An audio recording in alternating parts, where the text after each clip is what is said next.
Thank you very much. We'll check back with you this hour, and then you and I will have special extended coverage next hour. So thank you very much. New reporting tonight that Russian troops who have been occupying the Chernobyl nuclear facility have withdrawn into Belarus to get treatment for what we're told is acute radiation sickness. Correspondent Matt Finn has details on that tonight. Good evening, Matt. Good evening, Shannon. The defunct nuclear facility was taken by the Russians early on in the invasion. Now, several hundred Russian troops have reportedly been pulled out of Chernobyl, suffering from acute radiation sickness. The Mirror reports the Russian soldiers fled and were bused to a medical facility in Belarus. There is a Ukrainian state agency that manages the exclusion zone around Chernobyl with the goal of protecting people. One of their employees wrote this on Facebook, quote, "Another batch of irradiated terrorists who seized the Chernobyl zone was brought to the Belarusian radiation center. There are rules for handling this area. They are mandatory because radiation is physics. It works regardless of status or shoulder ranks." The New York Post reports word of the radiation sickness came after Ukrainian officials claimed that Russian troops looted and destroyed a specialist laboratory containing radioactive samples from the decommissioned nuclear plant. Those samples believed to have ended up in the hands of the Russians.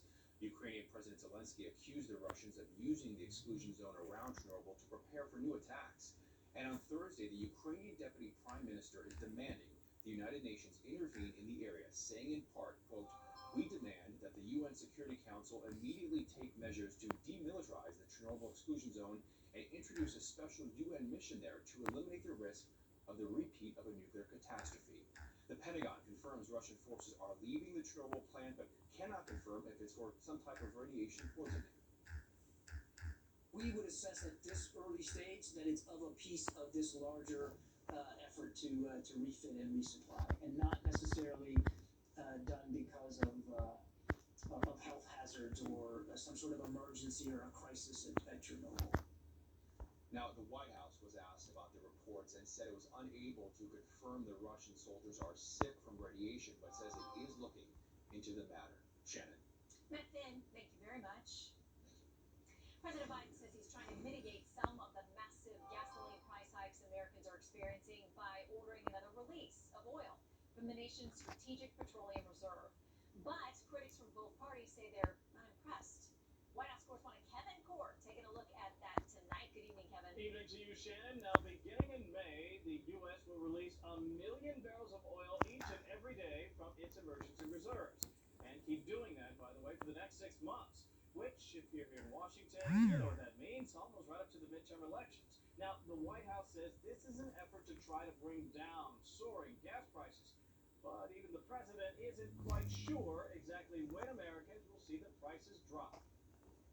My guess is we'll see it come down, continue to come down. But how far down, I don't think anyone can tell. No one can tell, and that is for sure. But for all the bluster from 1600 Pennsylvania Avenue, U.S. oil producers remain skeptical. The president of the U.S. Oil and Gas Association writing this, tapping the SPR for the next 6 months may get the administration through the midterms, but it does nothing to increase production. They refuse to conduct any new lease sales or expedite existing federal permits. And that's a much better option than drawing down our strategic reserves. So, in sort of tackling the problem with a no-holds-barred approach to energy development, everything on the table, the Biden White House has now twice released from the nation's emergency supply. And it's fair to point out that in each previous instance, there was actually no measurable impact on gas prices. But, big but here, they say this time will be different. Is going to help meet the mismatch between supply and demand in the market. 1 million barrels a day is a significant addition to the marketplace. Kate Bedingfield over at the White House talking right there. Now, the president claims the price of the pump could probably come down anywhere between 10 cents and 35 cents a gallon eventually. But as you know, gas prices, Shannon, are a major driver when it comes to inflation for American households. And to that end, we also learned today that the personal consumption expenditure, PCE, price index, soared 6.4% through the 12 months through February. That is the biggest jump since 1982. Shannon? Everyone's feeling it in their wallets. Indeed. All right, Kevin, thank you. You bet. So President Biden taking action Thursday under pressure to do something about record prices up more than 75% since his inauguration 14 months ago. For reaction to the president's latest efforts and much more, let's bring in Senate Minority Leader Mitch McConnell. Welcome back, Senator. Good to see you. Glad to be with you. Okay, much to discuss, but let's start there. You see the prices. There's a lot of concern about what can and can't be done. Here's what the president said today about who needs to act on this. Right now, oil and gas industries are sitting on nearly 9,000 unused but approved permits for production on federal lands. For more than 1 million unused acres they have a right to pump on. Families can't afford that companies sit on their hands. We cannot allow the fossil fuel industry to use this as an excuse to reverse everything we're doing to save the planet. So the president says, get to work if you've got these leases or you could lose them. But the speaker says this is not about ramping up American production. Yeah, what Pelosi and Biden said is utter nonsense. What they did as soon as the president came into office was no new leases on public lands, a whole array of regulators making it difficult to function even in the places where they're allowed to. We were energy independent in 2019 and exporting oil and gas. Every solution they come up with involves somebody else sending energy to Europe rather than us. And with regard to dropping some of the reserves in the strategic petroleum reserve, that like dropping a pebble in the ocean is going to have almost no impact on daily consumption. So look, don't blame the gas prices on Putin. They started at the beginning of this administration. It is a reaction to the shutdown of the fossil fuel industry. They go after them in every single conceivable way. What we ought to be doing is pumping more of our own to take care of not only our needs, but to help the Europeans as well. In the midst of this, about that fight. Republicans can't stand the thought of asking the ultra-rich to pay their fair share. Republicans seem to think it's radical for the federal government to dedicate resources to a clean energy future. So a couple of things there, but of course what we've heard in headline after headline has been from the Democrats that you guys just want to protect ultra-rich people. Yeah, well, they want to get $2.5 trillion in new taxes. If they had their way, you'd be getting a massive amount of new revenue. That's not what we need. He laid out a budget that increased non-defense by 14% and didn't even increase defense by enough to cover the increase in inflation. But we had a war going on in Ukraine. Our goal ought to be to help the Ukrainians win, to defeat the Russians right there. And so we have a defense budget that's simply not realistic. America doesn't need any new taxes. We did tax reform in 2017. We produced a gusher of revenue by actually lowering the rates, for example, on corporations, produced a gusher of new revenue. Raising taxes is not a good idea at this particular juncture. You mentioned Ukraine there. I think it was the Wall Street Journal that's got a piece out from the editorial board tonight saying we're not doing enough to help Ukraine. It seems like there's been a bipartisan swell of support to try to get something done. What more do you think we could be doing? Yeah, I think the problem with the president has generally finally gotten around to doing the right thing, but we don't have a lot of time. He's sort of been pulling his punches all along. I don't think we hear the president saying what I think our goal ought to be is to win, not to have some negotiated settlement unless President Zelensky is willing to do that. This is extremely important. This is an opportunity for the democratic world to punch this bully right in the nose, and others are willing to carry the fight. I was at the Ukrainian American today just talking about her relatives back there and how sad the whole situation is. So the answer is, as my colleague Ben Sass said, give them anything they need, they'll shoot and help them win the war. Are you worried about this broadening, an incursion into a NATO country that then triggers Article 5 about U.S. troops being pulled into this? I mean, where does this end? Yeah, well, U.S. troops are not going to cross the NATO line, but it's important for us to plus up American troops and European troops in those Eastern Bloc countries. The administration has done that. That was the right thing to do. The wrong thing to do was things like preventing these Russian era MiGs from being transferred from Poland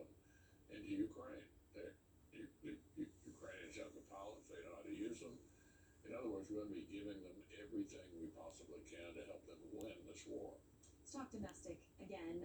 One of the legacies you got in President Trump, something you all did together, was to get more people onto the federal bench, your nominees, get them confirmed in an historic fashion at a pace and the numbers that will always be credited to you and President Trump for getting that done. Now we're looking at an opening on the Supreme Court. Judge Ketanji Brown Jackson has been through her confirmation hearing, and the editorial board of the Washington Post thought Republicans did not behave well under those circumstances, saying this: Republicans such as Senator Lindsey Graham have congratulated themselves for declining to treat Judge Jackson the way Democrats handled the nomination of Brett M. Kavanaugh.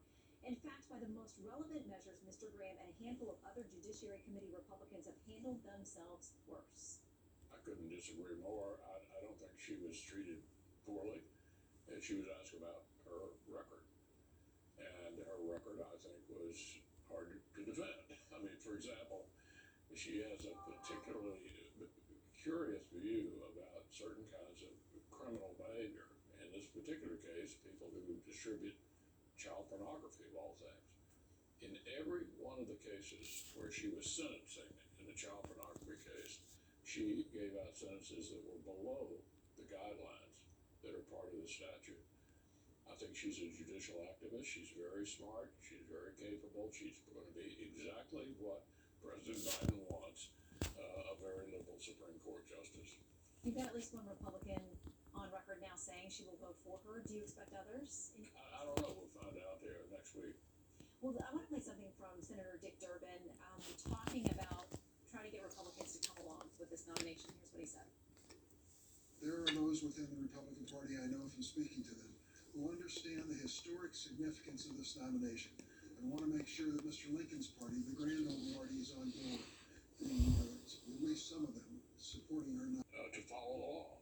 And Shirley used to say, if you weren't happy with the outcome, you get that sometimes happens when you follow the law. And I think all indications are that Judge Jackson is going to be a liberal activist from the bench. But the good news for people like me is the court's still 6-3. We made massive changes over the last 4 years, and I think that the court in very, very solid position with a great number of judges who believe in the quaint notion that maybe a judge ought to follow the law. Well, Senator, we always appreciate your time. We are going to watch that vote and all the other things keeping you busy on the Hill. Great to see you. Thank you, Shannon.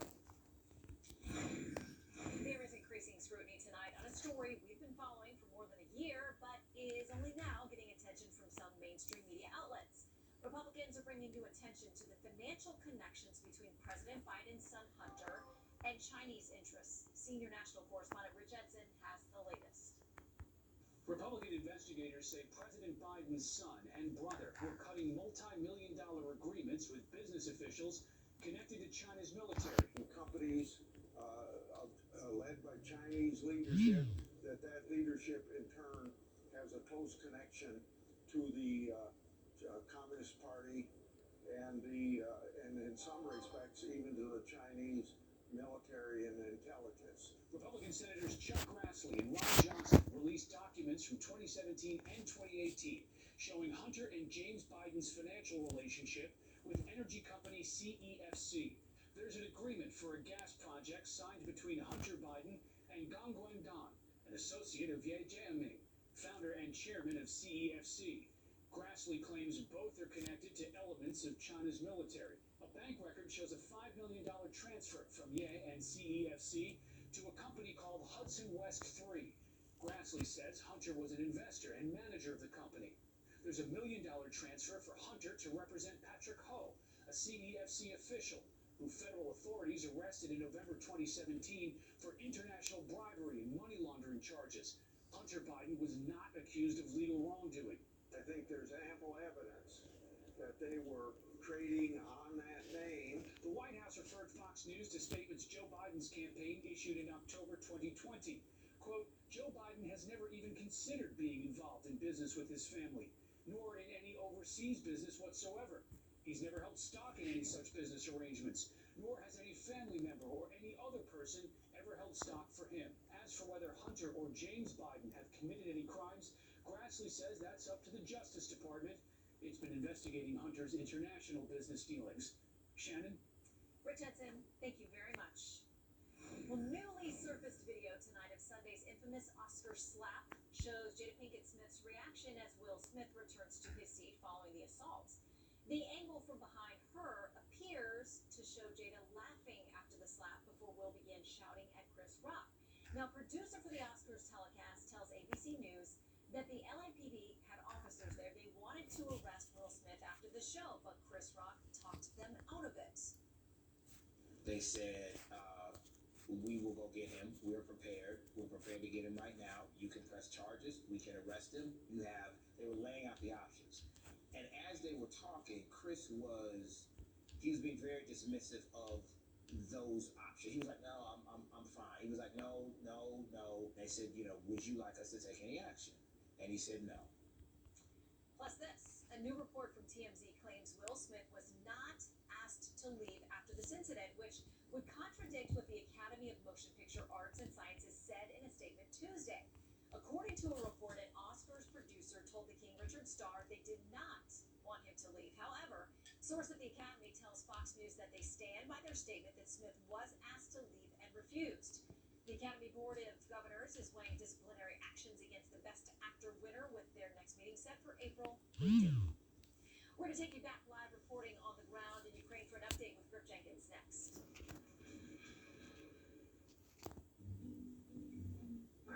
Are your sneezes putting your friends in awkward positions? Stick with Zyrtec.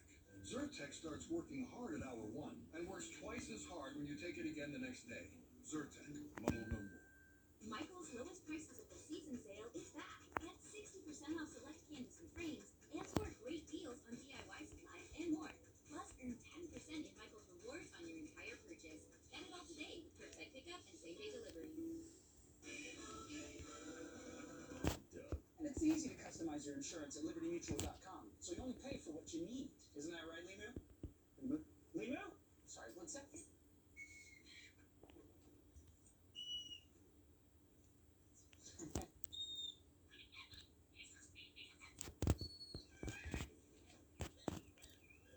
There he is. Only pay for what you need. Hello, I'm Mike Lindell. Retailers, shopping channels, and now even banks have tried canceling myself and MyPillow. Well, during these times, your support has meant everything to us. My employees and I want to personally thank each and every one of you by passing the savings directly on to you. For a limited time, you can get my brand new product, My Slippers, for 50% off. That's the lowest price ever. And remember, My Slippers come with an exclusive 4-layer design. These layers combine to give you amazing comfort and